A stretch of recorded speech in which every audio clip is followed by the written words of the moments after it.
1, 2, test, test. How are we doing over here?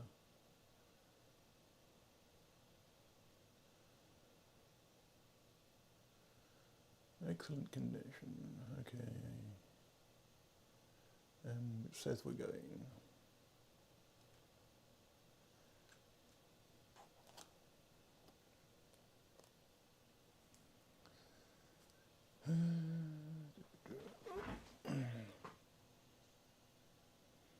Yeah, okay, I don't need that moment. I don't need that at all.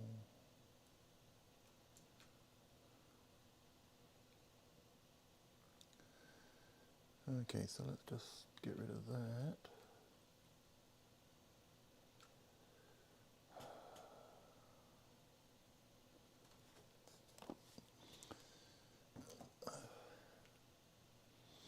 So today is actually Saturday, early morning, late after the Friday where Cloudstrike struck.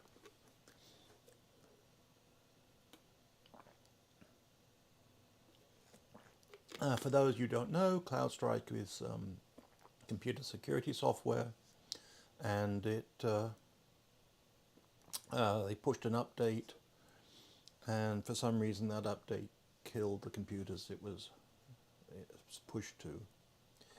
And the way it killed them is such that they couldn't fully reboot, and they'd go into what's called a boot loop. So the software, the machine would crash, it would try to restart itself, it'd crash again continuously. In the end, there was some way of fixing this. It's very laborious because you had to basically go to each machine individually. Now you talk about potentially hundreds of thousands of machines across the country, even around the world, were affected by this issue.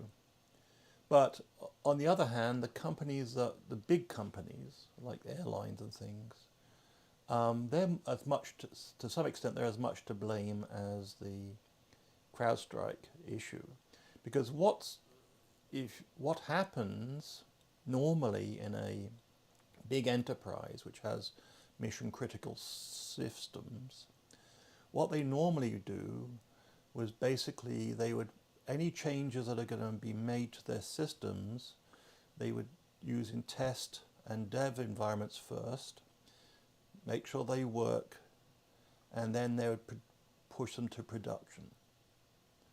Now, the way this CloudStrike issue seems to have happened is that the CloudStrike update was pushed directly to the enterprise's machines. So this basically means it's at one level it's a failure of the enterprise user to manage their machines in a way that would have mitigated this issue, because they would have found the issue in test or dev modes or QA, and they wouldn't have made the changes to their production systems.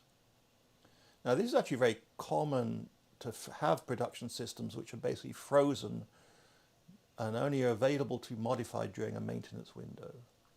Obviously, this was not done on the systems that people noticed, like the airline system and some other systems, like some of the banking apps. Apparently, that was not how they were run. So my take is that whilst the CrowdStrike update caused an issue, if the enterprise systems had been managed better, then potentially none of the issues would have been visible to the public. They would have been notified, they would have been handled by the test environments and feedback back to CrowdStrike before it became an issue. So CrowdStrike, yes, they're partially to blame, but the enterprises that used CrowdStrike and didn't do a test or dev or QA environment first, they have some blame as well. Now, with the operating systems today, many versions of many operating systems are set to update automatically, and it is up to the enterprise users, or even some of the regular users, to set their machines up so they only update when they're told to, rather than automatically. This would give them the way of testing these things out before they happen. And there are lots and lots of application updates that happen this way. Some updates are tested by the manufacturer of the operating system before they're sent out, and typically they are not an issue. On this case, it was a third-party company, Cloudstrike. It could have been an antivirus company, etc. So, yes, Cloudstrike boo-booed, but what's really a boo-boo was also the enterprises who actually put this buggy update into their production system without testing it. I've been doing computer security software development for 30 years, and this unfortunately just shows that some enterprises are not as well managed as they should be. Okay, so let's move on from that and start looking at other issues I was fixing this week. And I'll just put my head-mounted camera on. What I've done on this Quest 3, the blue pieces of tape, what they do is they restrict what I can see to what you can see. So if I switch to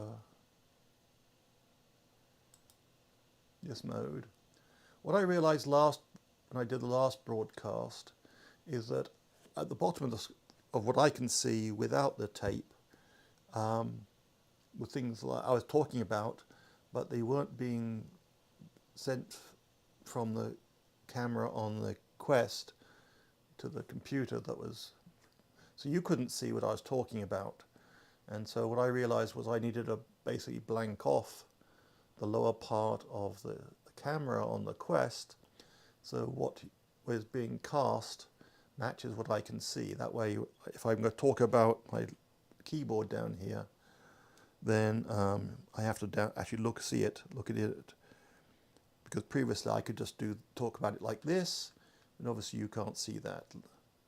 So that's why there's tape on the Quest headset.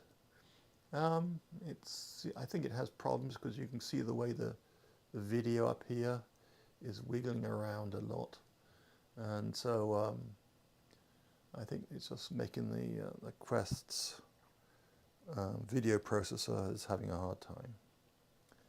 So that's what the tape's for. I mean, I'll try that out. What I might switch to do is put, say, a simple, like some form of thread or something across instead, so maybe it doesn't affect the camera logic, so the video doesn't move around quite as much. So the other thing I did this week was I have this Zoom L20 mixer, and when I got my laptop, this laptop here, which is running Windows 11, this laptop never worked with the L20, even with the drivers. And then a few months ago, the desktop system down here also stopped working with the L20. And so, beginning of the week, I was trying different things, and eventually I did get it to work with the Windows 10 machine. And the way I had to do that was in the Windows setup. If I can find this, Alt Tab.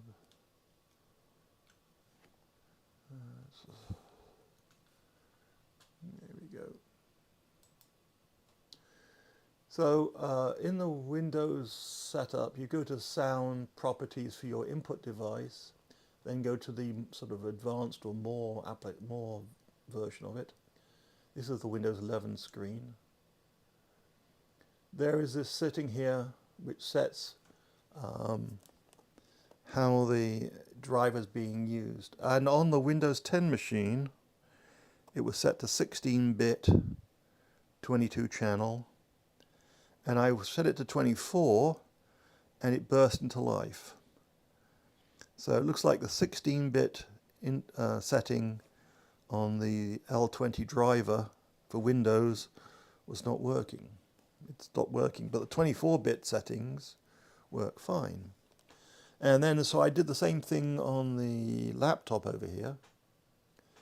And oops, that's not going to work. Okay, let's switch back to the, okay, now you can see what I'm seeing. So on the L20, I set it to on that desktop, I set it to 20-bit, 4-bit, 22 channel, started working. So I did the same thing I clicked it to the laptop over here, and same thing, set it to 24-bit, started working. Also, I tested FL Studio with the ASIO for All driver, and that was working, and that's what sort of prompted me to try to work out how to get the other stuff, get it working for just regular in and out. The L8 has worked basically all the time, and so I've never had any problems with its drivers and Windows 11 or Windows 10.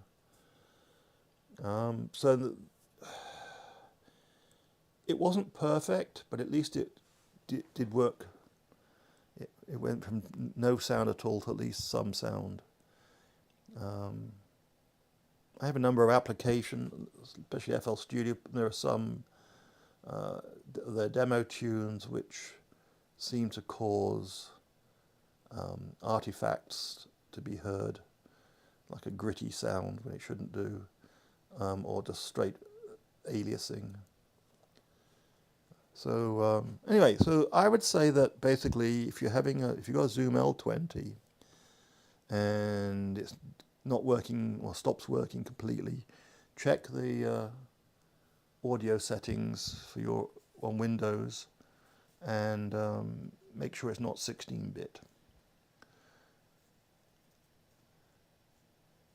Okay, so the next thing was okay. So I was trying to use the L20 because it's obviously my main mixer in terms of number of inputs and outputs. Obviously, I realized quite quickly with the number of synthesizers I have, the L8 wasn't going to cut it.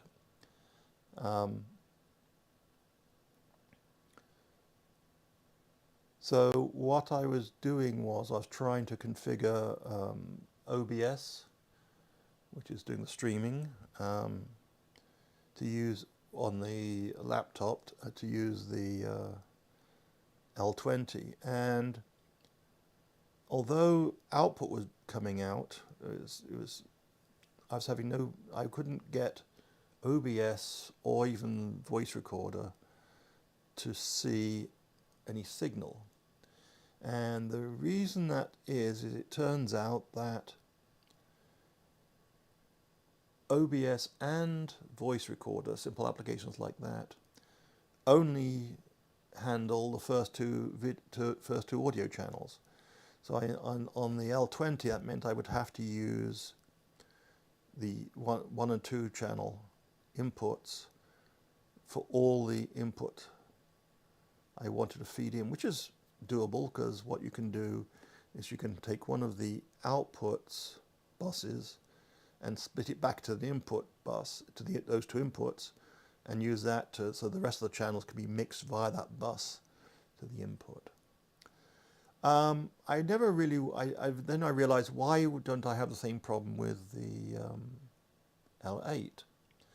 And it turns out the way the L8 was set up by default, at least on this computer, is that its input mode was set to 2 channels of in, 4 out. whereas there's also a 8 in, 8 out option. And because it's set to 2 in, 2 out, it's using the master bus as its 2 inputs that the computer's reading. And so using the master mixer setting, whatever I set here is what's going to be available for Windows applications and things like OBS to be used as input. So I'm using the so if you're not up with digital mixers or mixers like these in general,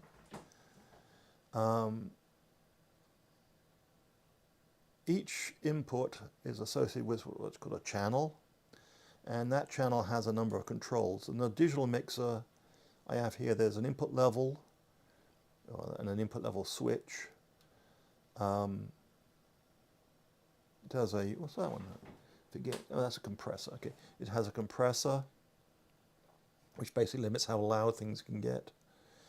It then has a settings button. Now this settings button basically enables the tone controls over and panning controls over here. On an analog mixer, often there'll be a sort of another 3 or 4 more rows of knobs, which are the systems. But on this digital system, there's just one set of knobs, and then you say which channel you want it to change. And then you have the standard mute buttons, unmute the audio.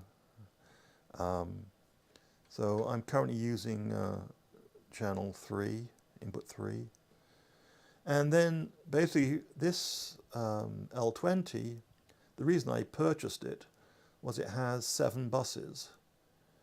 So there are 6 stereo output buses, which can be switched between headphones and speaker modes, and also 2 XLR outputs of the master bus. And so what I've done here is the A bus goes through the patch panel to the front speakers. The B bus goes through the patch panel to some speakers on the back here, over there. The C bus goes through the patch panel and comes over to these inputs here. And these are the inputs of what OBS is listening to via the master mix bus here. So that's how you're listening, hearing what I'm saying. I can fade it up and down.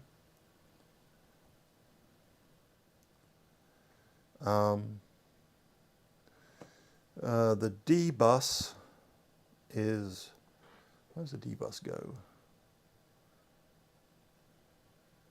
Oh, sorry, let's rewind.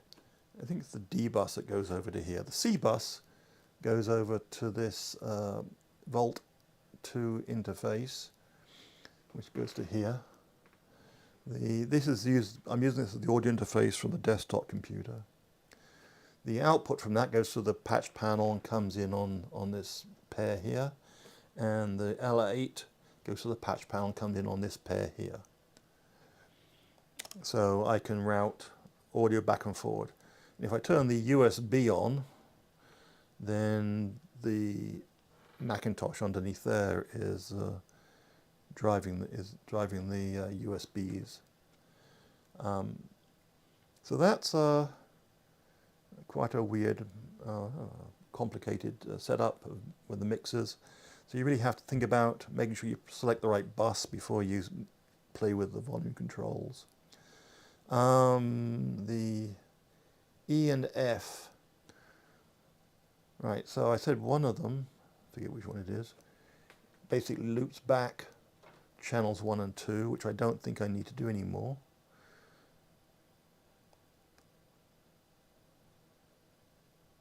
And the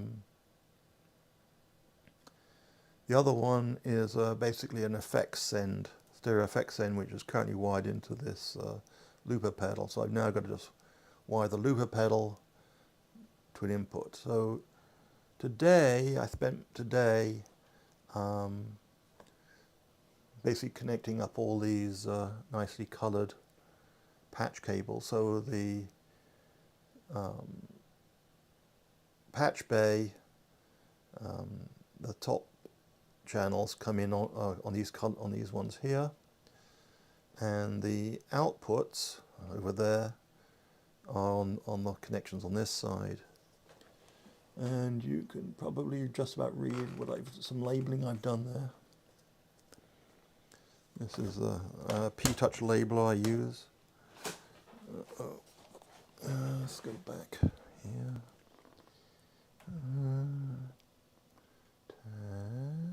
Tab. No, that's not the one. There we go. Okay, so that's the YouTube stuff, and this is what you're seeing.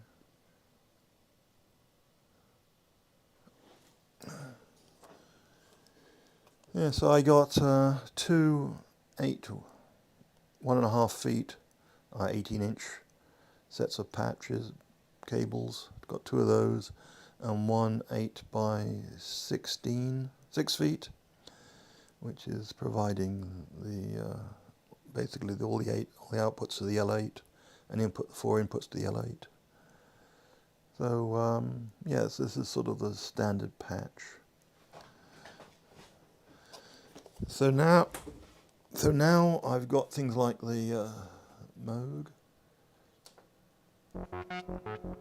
which I can use on C, so I can feed that over to you guys.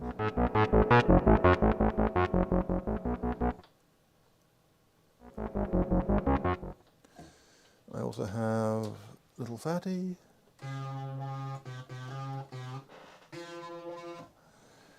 I have, I think those 2. Mini Nova.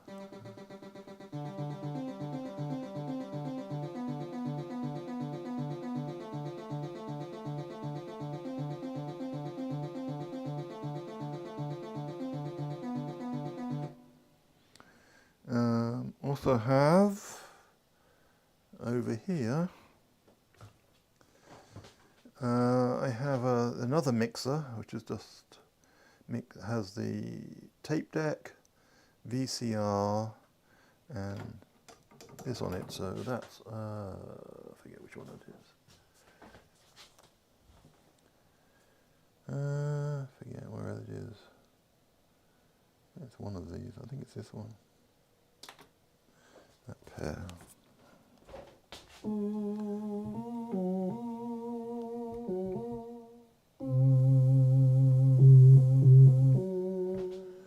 Or I can put tape deck.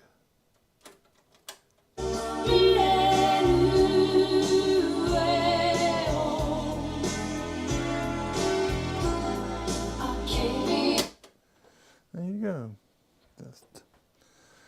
So I've still got stuff to set up. Not connected. None of the MIDI's hooked up yet. Ow, ow, ow. So I have to hook up all the MIDI at some point to something. Yeah. Video. Okay, on the video side, I do have Elgato HD60S Plus, it says. So that provides a video feed. Which one? That's that one. So it's currently looking at one of the outputs on the desktop. And so you can see that that's what it's looking at. So yeah, that's working fine.